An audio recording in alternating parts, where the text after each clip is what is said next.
Kuna msako mkali sana unaendelea katika majiji yetu makubwa ya nchini kwetu hapa, Dar, Mwanza, Arusha na Mbeya. Na kabla sijapata hizi taarifa za kiintelijensia, kwanza kabisa nilianza kupata hapa Dar es Salaam. Nikaona kwa Dar es Salaam ni kawaida kwa sababu Dar es Salaam kuna ulinzi mkubwa sana tangia yale machafuko ya tarehe 29. Maamodi vieko yako kila mahali. Yaani kuna ulinzi sio wa kawaida katika jiji la Dar es Salaam. Sasa nikaona labda ni kawaida, sio kivile. Sasa huu msako umeongezeka kwa taarifa zangu za kiintelijensia. Sasa mimi nikiwa na taarifa, niwaambie tu ndugu zanguni, huwa napenda kuwapa wale vijana wenzangu ambao riziki yetu tunaitafuta kama kuku wa kienyeji. Kwa hiyo nikiwa natoa taarifa yangu, sijamlenga mtu mwenye duka la milioni 50 liko Kariakoo pale, sijamlenga mtu mwenye maisha yake, mtu ana pesa ya kula hata miezi 5 ndani.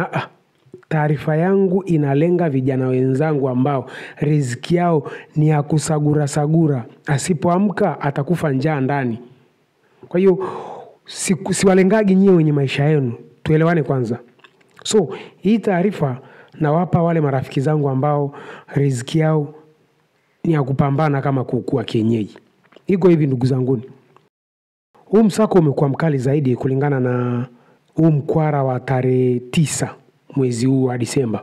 Sasa na serikali haijataka kuzembea, kwa hiyo imehisi kama kilichotokea tarehe 29 kama ilizembea hivi, sijui labda hivyo. Kwa hiyo imeongeza msako sio wa kawaida. Iko hivi. Kama nilivyotoa ile taarifa yangu ya baada ya yale machafuko kilichokuwa kinaendelea sehemu mbalimbali, ndicho hicho kinachoendelea.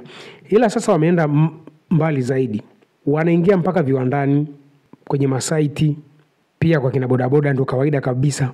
Kwa hiyo wanaweza wakaingia kwenye hizo sehemu nilizokutajia, wakataka kujua uhalali wa watu katika hizo sekta wanazofanya kazi, wana muda gani tangia waanze kuzifanya hizo kazi.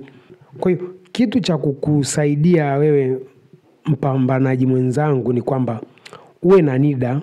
Pia ni vizuri kabisa ukampanga mwenyekiti wako wa mtaa, yani bosi wako wa serikali ya mtaa, mweke wazi kwamba kuna kitu kinaendelea, likitokea la kutokea akutetee.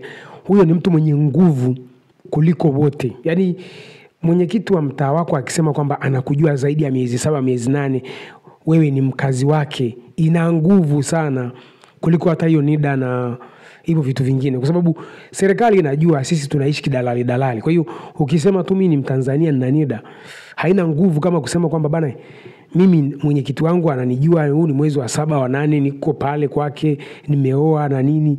Ile inakuwa na nguvu zaidi, yule anakuwa na nguvu ya kukutetea kuliko chochote kile. Kwa hiyo yani fanya ufanyavyo, lakini mpange zaidi huyo bosi wako wa mtaa, anaweza akakutetea kama polisi wakikungangania, kwa sababu polisi wetu ni binadamu. Kwa hiyo wanavyokuhisi kama binadamu, unajua polisi akikuhisi hataki maelezo mengi. Mimi nishakamatwa zaidi ya mara 1 mara 2. Polisi akikuhisi twende ndani, utakwenda kutokea huko kituoni. Hiyo mimi nishakamatwa sana. Sasa ikitokea polisi ameshindwa kukusikiliza maelezo yako, kaenda mpaka kituoni, hakikisha mwenyekiti wako wa mtaa umempanga vizuri. Maana yake ana uwezo wa kuja kukutoa. Yani akija tu akisema bana, huyu ni jamaa yangu na miezi 6 naye kwangu, ameoa na mtoto, polisi wanakuelewa.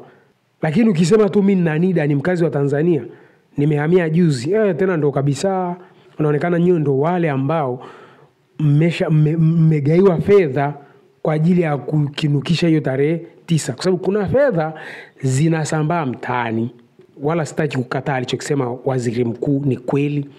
Hizo fedha zipo, zimeshajaribu kunifuata na mimi. Sasa mimi, mtu atajiuliza hizo fedha zimekufuataje? Maana mimi na mahater wengi. Mtu kama mimi fedha zinanijia kwamba kuna taarifa hii mbaya ya ubadhirifu wa fedha uliofanywa ndani ya ikulu ya Mama Samia, tangaza hii habari, tunakupa milioni 5. Ndio hizo fedha ambazo Mwigulu Nchemba anazosema zaidi ya bilioni 5 zinasambaa nchini, zimeshanifikia na mimi. Zimetolewa fedha wakapewa vijana, na wale vijana wakaandaa baadhi ya vijana wachache hivi wakawapapa manyunyu kuambia wenzao nendeni mkafanye vurugu. Vijana wengine tunawajua wameondoka juzi tu hapa, wakaenda nchi zingine hapo, wameenda hapo, wanahifadhiwa hapo. Na tunajua kijana mmoja ambaye juzi tu tulikuwa tunaishi naye maisha ya kimaskini hapa, anasongesha na tunaombana M-Pesa. Juzi kapewa dola milioni 2. Dola milioni 2 ni kama bilioni 5.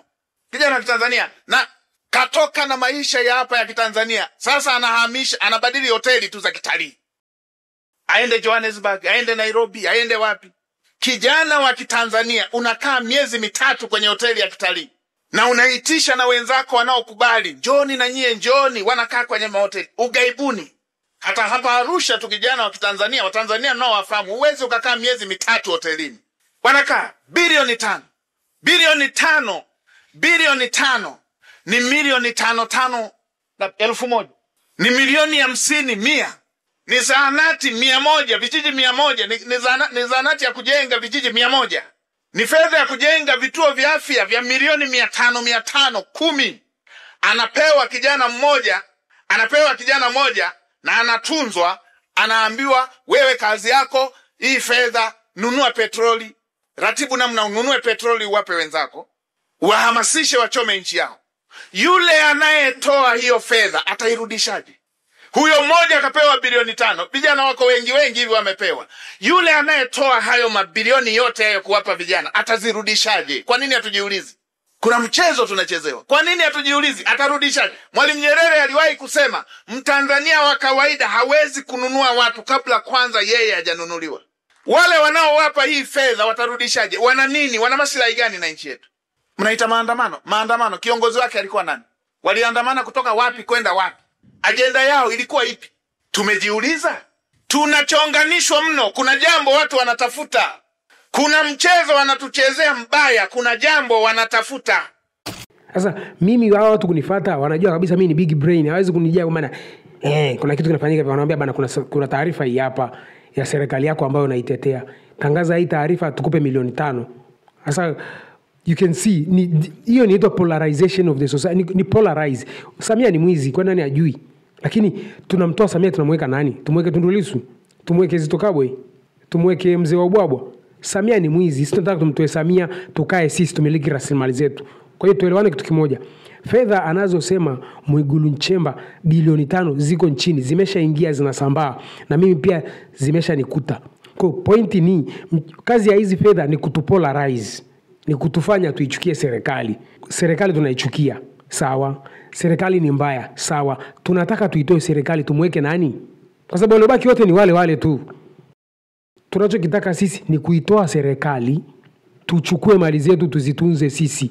Ndio hicho kitu tunachowafundisha hapa kila siku, amnielewe. Wengine mmoja kwenye comment kuna yule jamaa ameniandikia comment moja mbaya sana, nikamjibu nikamwambia ni bora unitukane kuliko unitishie eti nitakupotezea.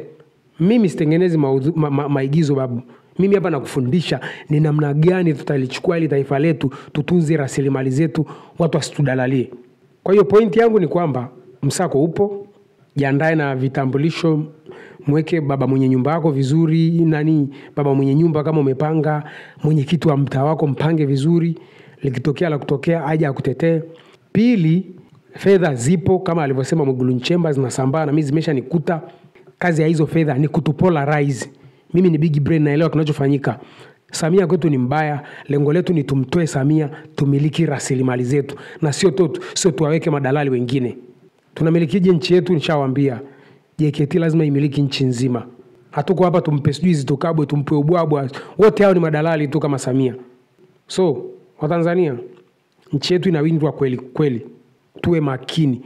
Tunagombanishwa sisi tuwe kama Kongo, tunagombanishwa sisi tuwe kama Msumbiji. Yaani kuna mambo mengi yanaandaliwa kwa ajili ya hili taifa letu.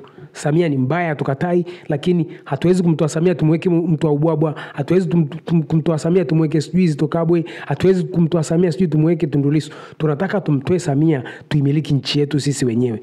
Kwa hiyo hicho ndicho kinachoendelea kwa sasa katika nchi yetu. Msako upo, kuwa makini. Fedha za kutuchonganisha zipo nyingi sana, tuwe makini. Tukiichoma nchi, hatuna nchi nyingine. Wewe unaowaza kwenda kulipua sheli, ikishalipuliwa mafuta yakipanda bei unakwenda wapi? Ukipewa milioni 5 kama hizo ambazo zililenga kupewa mimi, mimi nimetumiwa taarifa tu, huyu mtu hata sijataka kuongea naye sana na nimempotezea juu kwa juu. Alafu yani Watanzania, hii nchi ni yetu, tuilinde, tuitunze, tuelimike, tusiwe wasomi.